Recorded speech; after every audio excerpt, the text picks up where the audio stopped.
For me, food is all about family. Delicious! And those special moments when we come together over a mouth-watering meal. This is the kind of pie that says, I love you. I want to share some of my yummy family favourites, dishes for every kind of day.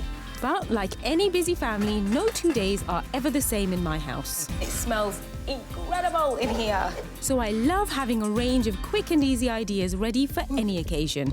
Okay, I'm stuck. Each week, I'm going to share simple and delicious recipes for different kinds of family days, from manic weekdays to wind-down weekends. Yep, I'm gonna add all of it. And I don't feel a pang of guilt. I'll be exploring the everyday ingredients we all have in our cupboards. Oh my God.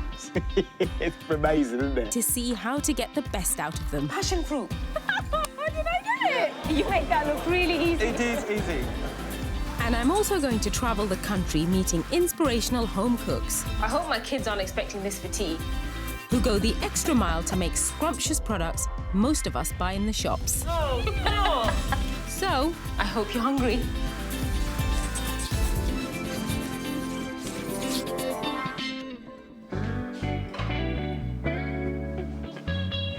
I love it when the weekend comes and I can just take a deep breath and relax. And our best family weekends are the ones where we do practically nothing. my scrumptious wind-down weekend dishes are a quick and easy squid risotto, our family twist on Sunday lunch, and a cake that's so tasty the kids will demolish it before the weekend's over. I think this is going on my cake top 10. Is it? Really? It genuinely is. The one thing that drags my lot out of bed on a Saturday morning is a cooked breakfast. And this smoky spinach shakshuka does the trick. Shakshuka is a traditional Middle Eastern breakfast that literally means a mixture. It's packed with flavour and my one is dead simple. It all starts with chopped garlic and oil.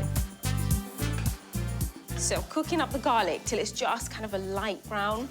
And I'm going to add some spring onion. Season and add a spoonful of tomato puree. It's got a rich, deep, concentrated flavour of tomato that you don't get with just tomatoes alone. My dad used to collect these and then dry them up and then scare us and say, look, there's a spider in my hand. My kids are at the age where they're still waking up at 6 o'clock in the morning. So, I mean, ideally, I'd love it if they slept in a little bit longer, but our weekends start very early and end very late. So they need feeding all the time. So that is perfect. It's cooked down. You can see all the tomatoes are kind of like all mushy. That only takes a few minutes. And now I'm going to add my spices. I've got my smoked paprika. I love this stuff. Oh, my goodness. I put this in everything. And then I'm going to add some cumin seeds. And now I'm going to add my spinach. So just be careful, because they have a tendency of kind of going everywhere. A little bit. Right, so... See what I mean? There you go, look. Spinach seems to want to always go rogue. It never stays put. Saturday mornings is the only time in the entire week where we just get to just sit and we can relax and we can just kind of enjoy being a family. Right now, this is when the kids come running in and they'll say they want to crack the eggs in, but not today. I'm going to leave the fun bit for me.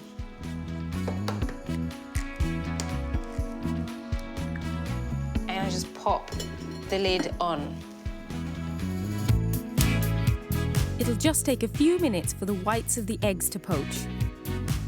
It's the perfect moment to toast some bread. And this is a great way to do toast on a griddle. Ow, burn your fingers.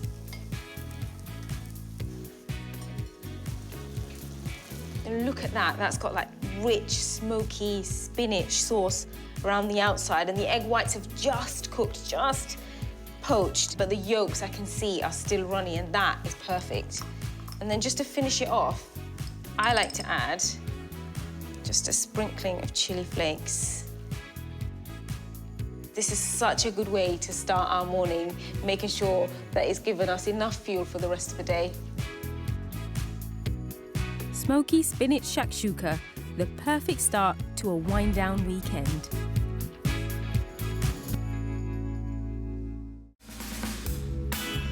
Another must-have for a relaxing breakfast is marmalade on toast. The recipe for marmalade is pretty simple, oranges plus sugar, but the secret between a good marmalade and a brilliant one is experience. And believe it or not, that secret lies in Preston. I'm here to meet a lady who has probably made more batches of marmalade than anybody in the world. 102-year-old Nora has been making marmalade for decades and has passed on the passion to her daughter Elizabeth. I hear that you love making marmalade. Well, I always have made marmalade for as long as I can remember. We had an old gardener, and he once came to me and brought me a big brass pan. And it was the brass pan that started me off on making marmalade. I can make jam, but I have to say, marmalade is definitely not my thing. But I would, if I'm going to learn from anyone, I want to learn from you guys. Is that my favourite knife? It is a good knife. It was given to me by somebody from Sheffield who worked in these steelworks.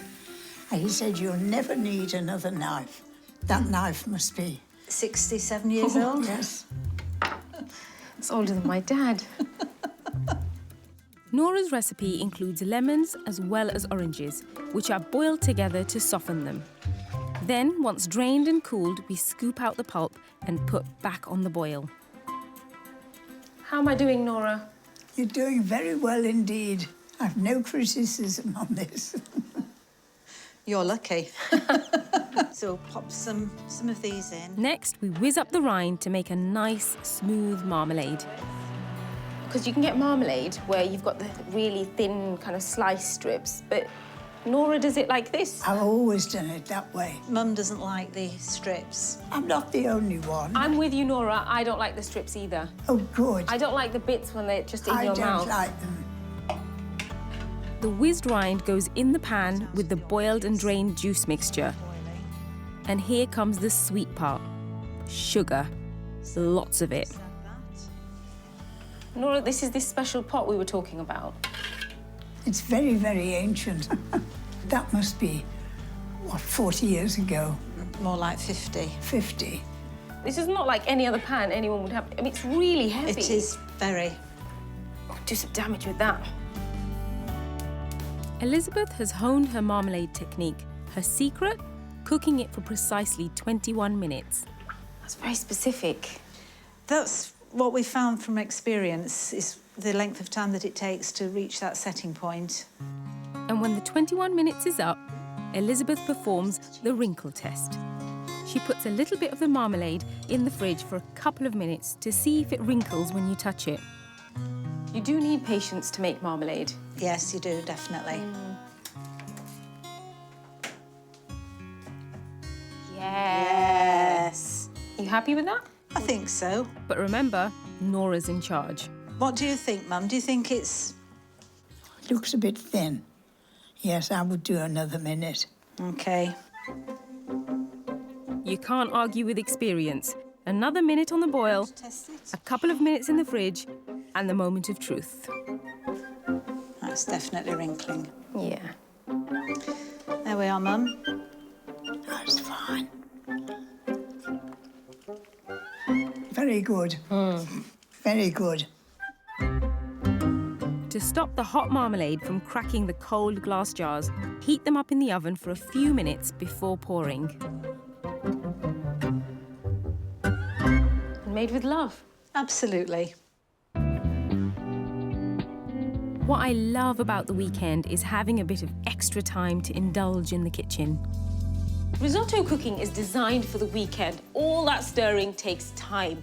I love a traditional rice risotto, but sometimes I want something a little bit nuttier. And this is where my Bulgar wheat risotto is perfect. It's nutty, it's rich, it's luxurious, and it's an absolute hit with my family. It really is a little bit special. Like any good risotto, I kick off with a large helping of chopped onions, but then comes my twist. I'm gonna burn the onions. Ooh, and it's completely intentional. I'm not mad. If you just give your onions enough time to soften, to caramelize, you get the best out of them. There is nothing worse than an undercooked onion because it doesn't actually do anything for the dish. You've got to cook it down. It sounds like an insane thing to do, but it's not just about the flavor, it's about the color. So you can see around the outside, it started to go a really dark golden brown. That's perfect. It needs to go further than that. Once they are browned, but not burnt, season with salt, and while it's still really hot, add some cumin seeds. Drop to a low heat and pour in the nutty bulgur wheat. It looks like a dish gone wrong. Now add hot fish stock.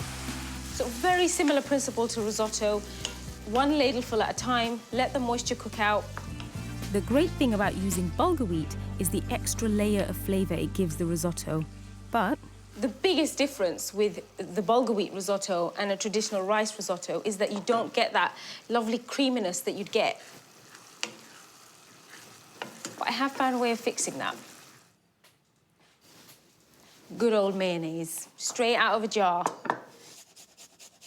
But it has to be with plenty of garlic. 3 cloves. Yep, I'm gonna add all of it. Every last bit, and I don't feel a pang of guilt. For the perfect silky smooth risotto, I use 4 tablespoons of mayonnaise to 250 grams of bulgur wheat. That's lovely and creamy and rich. And before I serve that up, I'm gonna make some crispy squid to go on top. I mean, who thought to eat a squid anyway? Who thought, let me just take this thing out of the sea and eat this? It's a bit weird. Tasty, though. It's then a case of coating the squid in a mixture of seasoned flour and paprika and frying them in really hot oil. They'll just need a couple of minutes each side. Yeah, looks good. My kids love them. Perfect. That's it. So, time to plate up. Look at that. That's hot and creamy and that's a perfect texture. Bit of rocket on top. And then that crispy squid. I'm going to take all the really crispy bits. What's not to love? Bulgur wheat risotto with that creamy garlic aioli and crispy squid. I'm not going to wait any longer. The perfect dish for those wind-down weekends when there's no need to rush.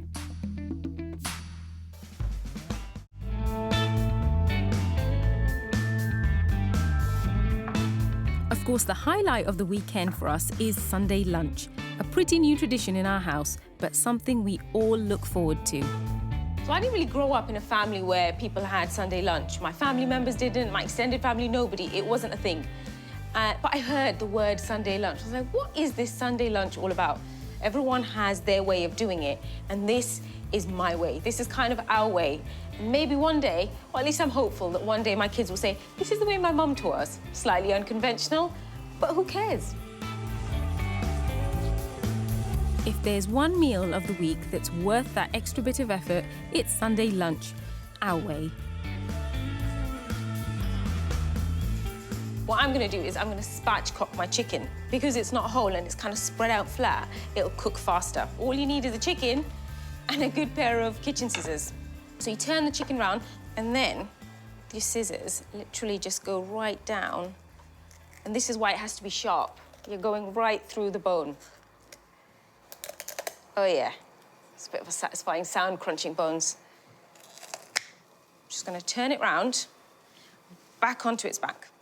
And then just a bit of brute force, some more bone crunching. That's quite pretty, that is. Look at that. See? I don't need a butcher for this. I can do this myself. This is the bit that makes this our Sunday roast. Growing up, whenever my grandma cooked chicken, if you didn't put ginger and garlic in your chicken, she was like, no, you've always got to put ginger and garlic. And that's kind of when I think chicken, I think ginger and garlic, always.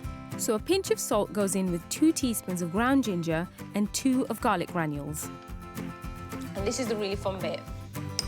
Use your fingers to create a gap between the skin and flesh for the spicy paste. I want to get that ginger and that garlic all the way down to the drumstick, but I don't want it to fall out. So it's good to kind of create that pocket and not go all the way through. But if you haven't experienced this, you need to do this at least once. This is great. Spoon in the mixture until you've got a good covering all over. I'm just going to turn it round. I want to roast it in the oven, skin side down. But we all know a roast isn't just about the meat. No Sunday lunch is complete without a huge helping of roasties. I've parboiled some roughly chopped potatoes for around 6 minutes. And then the fun bit.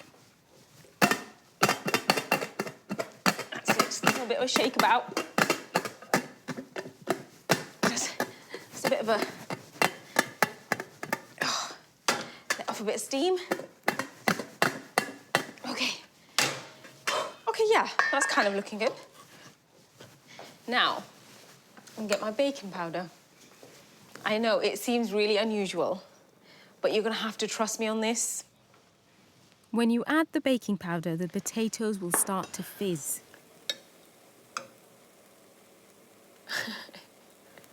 I might be a little bit insane, but there's something about fizzy potatoes that says to me that they're going to be really, really crunchy. Maybe it's all in my head. I'm not crazy. The baking powder really will make your roasties extra crispy. I've grown up eating clarified butter in lots of dishes, and I like that flavour of the clarified butter. Let's give clarified butter a go. Now, I will not make my roast potatoes without clarified butter. And I want my kids to go off to university and say, my mum makes the best roast potatoes. Pour the potatoes in with the butter and season well. Then the potatoes and chicken could go in the oven to bake together. Right, so that's in at 180 for half an hour. And then after half an hour, I'm gonna whip off the foil, turn over the chicken, turn over the potatoes, and leave it in for another 20 minutes so they can both come out together. In the meantime, I can get on with my unconventional tomato gravy. So into that, I'm gonna pop a whole cinnamon stick. I told you I wasn't going conventional. A couple of cloves of garlic, the re-chopped tomatoes. Season. A tablespoon of tomato puree and tamarind paste, a drop of water, and that chef's little cheat, corn flour. So it just helps it along, just makes it... I'm not patient. I can't wait for things to thicken by themselves. Now my chicken and coriander stuffing balls. When I spatchcock a chicken to cook it, there's nowhere to put the stuffing. This is my way of getting stuffing without somewhere to stuff it, except my mouth. The coriander. Breadcrumbs, ground coriander, pine nuts, an egg, season and whiz. Then roll into balls and fry. There you go, look at that. All I've got to do now is just bring it all together.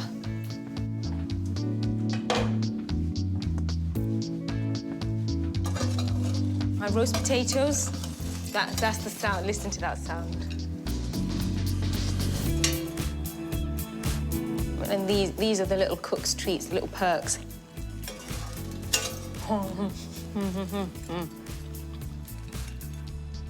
It's a little bit of hard work. I'm left with 1,000,000 pans to wash, but there is nothing nicer than finishing the week with a Sunday roast, especially because it's our way.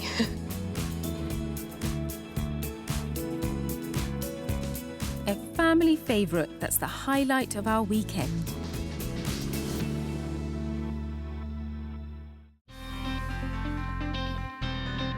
While the kids do the washing up, I get my most relaxing and hard-earned brew of the week. Tea is an absolute essential for me. I have loads of different kinds at home, but all true teas, and I'm not talking herbal infusions here, come from these 6 basic types: black, green, oolong, pu'er, white, and yellow. Believe it or not, we grow all these teas here in Britain. This is England's very first tea plantation in Cornwall. Fred Seacombe has been picking tea from the 500 bushes here for 20 years. Hello, Fred. Hello, Nadia. How are you? I'm really well. Pleased to meet you. What an unlikely place to find a tea plantation. It's so peaceful here. It is. It's lovely. It's an idyllic little situation. I see you're already picking some tea leaves. Yes. Can I yes. help? Of course you can. Let's go and have a look. I've never done this before. Oh, that's quite easy. We're looking for a good flush. A good flush? A good flush, which is basically 2 leaves and a bud. So I got one here. We'll just pick them out just like that. Right. And then you're looking for the 2 leaves and the bud. And what kind of tea does 2 leaves and a bud make? Nice cup of tea. Just a nice... Just a nice, proper cup of tea. Lots of them. Yeah, that'd make a weak cup of tea, that would. So I know there are 6 different types of tea. Do they come from different types of bushes? The one bush is the Camellia sinensis, which is the tea bush. So are you telling me when I have black tea, oolong tea, white tea, yellow tea, yes. that's all from this bush? All from the same bush. It's all down to the processing. Right. So how are the 6 basic teas produced from just one plant? Fred sent me to see Jonathan Jones. Hi, Jonathan. He started this plantation in 1999. What is it about this climate that is important to grow the tea bushes? There's quite a few things, actually, but there's one of the clues. That 18-metre deep river is like a sea creek 6 miles inland, and that brings warm water from the Gulf of Mexico, effectively, right into the centre of Cornwall. We're really like a microclimate. So now that I've picked the leaves, what is the process? Because to me, that looks like when I've done the gardening, and that all needs to go into a bin. No, these are really special leaves. So step 1 is plucking. You did a great job, and lovely selection of leaves here. And wilting is happening as we speak, because this lovely warm sun is doing the job as we'd hope. And the leaves are basically wilting and withering, and that leads naturally into step 3. So when they've got a nice floppy texture, you pick them up and roll them. And these are nice ones here you can have. And you literally hand roll. This is the traditional way that tea was always done. Yeah. And you don't want to break them up. They just want to be bruised. Like that? Yeah, perfect. Really nice. The next stage, 4, which is oxidation, that really starts to give you tea aromas. And by oxidation, it means we're exposing it to the air. Well, what's happened is we've exposed the juices or the chemicals within the leaf. They've come out of their cells and they're reacting with each other, which they wouldn't normally do in nature. And that's the secret of the tea process. And depending on how much oxidation time you give it, depends on the kind of tea you end up with. So who knew that all 6 teas come from the same plant? Amazing. But what do these 6 teas look and taste like? For this, I need a true tea aficionado, tea historian and course director of the UK Tea Academy, Jane Pettigrew, knows all there is to know about tea. This is from Assam. And this would be a typical English breakfast tea. That's strong, that is. But it's not aggressive, it's No. smooth. So would you like then to try the green? Yes. Now, the green I drink at home is, I hate to say it, it's just in a bag and boiling water straight on top, and it's quite bitter. Yeah, so if you bring the water temperature down to about 70 or 75, which is a big drop, and you can get temperature-controlled kettles these days, which really help. Right. But then you will notice in this that you get all sorts of spring vegetable flavours. See what you can draw out of it. And maybe nuts, hazelnuts, sweetness. Oh. Now that is not what my green tea tastes like. That's how a green tea should taste. Passion fruit. Yes, hints of that too. I get Brilliant. passion fruit. Brilliant. Yeah, I'm going to throw some tea in the bin tonight. That's what I'm going to do. That is like a rotten grape. That sounds terrible. But it's sweet. Yeah. You'll feel a little bit in the back of the throat with this one. Oh, yeah. Yes. If you match that with a dark chocolate, that would go really, really well. Try it at home. I might. I just might do that. I had no idea that it's one plant, one bush, that creates this many varieties. It's amazing. My weekend cuppa is about to move up a level, and where there's tea, there's got to be cake. Ever since I started baking, there has always been a slice of cake on offer in our house. And I have this overwhelming fear that someone's going to turn up and I'll have no cake to offer them. My orange and coffee poke cake is not only delicious to eat, it's so much fun to make. The cake batter starts with oil, dark brown sugar, and 4 eggs. That'll do. And now for the coffee fix. 5 teaspoons of instant coffee powder mixed with a splash of boiling water. That is nuclear. That'll do, that's mixed in. That's it, let's take that over there. So I'm gonna add some self-raising flour straight in here.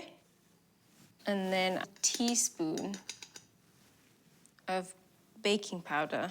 Just give it a mix. Once you've got a smooth batter, pour into a lined baking tin and bake at 180 for 50 minutes. Then leave to cool completely. Now, lots of cakes have like ganache or buttercream, and I figured, you know what? Why not do a really zesty orange curd? All good curds start with egg yolks, and this is no different. 6 of them. To those, I'm adding 100 grams of caster sugar and 20 grams of butter, and the zest of 2 large oranges. Then squeeze out the juice of the oranges and add those to the mix. Finally, 3 tablespoons of corn flour to thicken the whole mixture up. Then give it a mix over a low heat. That is thickened quite a lot now, and the cooler this gets, the thicker it becomes, which is exactly what I want. Pour the curd into a bowl and put into the fridge to cool and thicken. So that's my coffee cake and my orange curd. Now it's time for the poke. And I'm literally going to poke the cake using the back of a wooden spoon. I told you this cake was fun. Oh, it's a little bit wonky down that end. It's all right. My family love this cake and it's great to make with the kids.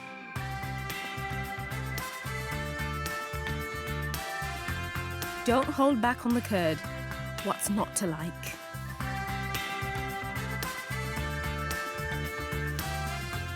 This is going to please the icing lovers and the cake lovers in my family. But you know what? I'll be surprised if this makes it through the weekend.